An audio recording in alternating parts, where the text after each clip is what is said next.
Experts with Japan's Nuclear Regulation Authority are looking at their surveys of the country's power plants, and they don't like what they see. They've been checking the ground beneath a handful of facilities for signs of earthquake vulnerability. They say active seismic faults could run beneath part of a plant in northern Japan. NRA experts met to evaluate the results of a survey they carried out earlier this month at the Higashidori nuclear plant. They agreed 2 faults in the compound are most likely active. They also said they can't accept the operator's contention that groundwater caused a shift in the layers of the earth. The experts will hear from representatives of Tohoku Electric next week and then reach their conclusion. The operator won't have to scrap the reactors even if the NRA determines the faults are active. No key facilities sit on the faults, but the utility will have to review the plant's earthquake resistance measures, which could delay the resumption of operations. The projected earthquake movements will be quite different, since the present projection does not consider the existence of active faults in the compound.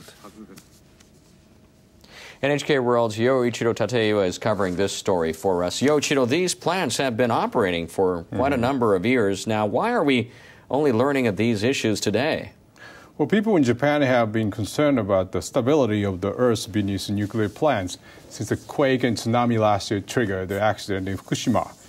Teams with the regulators that preceded the NRA inspected the cracks under 9 plants. An inspector involved in that probe said regulators didn't have clear evidence, so they couldn't say the cracks are active faults. But the situation has changed since the government launched the NRA. The NRA's chair believes faults should be judged as active if inspectors have enough evidence to raise doubts about the stability. Now, how widespread are these inspections?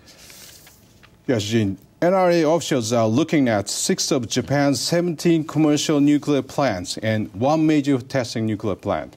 But the NRA's chair says all of them should be checked.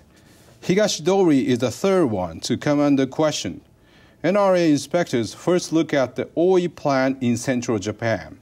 They order its operator to conduct an additional probe, saying cracks below the plant could be active faults. Inspectors then turn their attention to the Tsuruga plant, which is close to Oi. They concluded cracks beneath it are highly likely active faults, and that one of them runs right below a reactor. And so what happens once they make that kind of conclusion? That's a gray area. That's a gray area, actually. The Japanese law prohibits the construction of key nuclear facilities on active faults.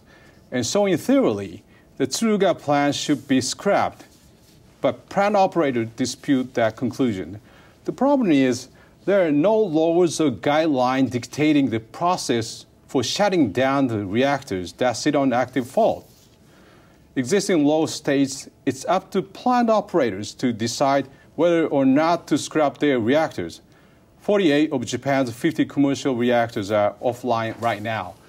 The ongoing Democratic Party-led government said it wouldn't allow units determined unsafe by the NRA to restart. But that's just a temporary policy.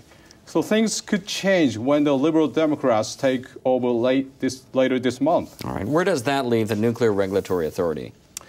NRA representatives tell us they only have the power to inspect and make reports and recommendations.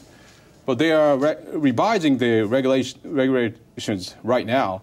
They're focusing on whether the standard clearly states any plants found to sit on active faults should be scrapped, and whether the government has the power to decide to shut down facility found to be unsafe.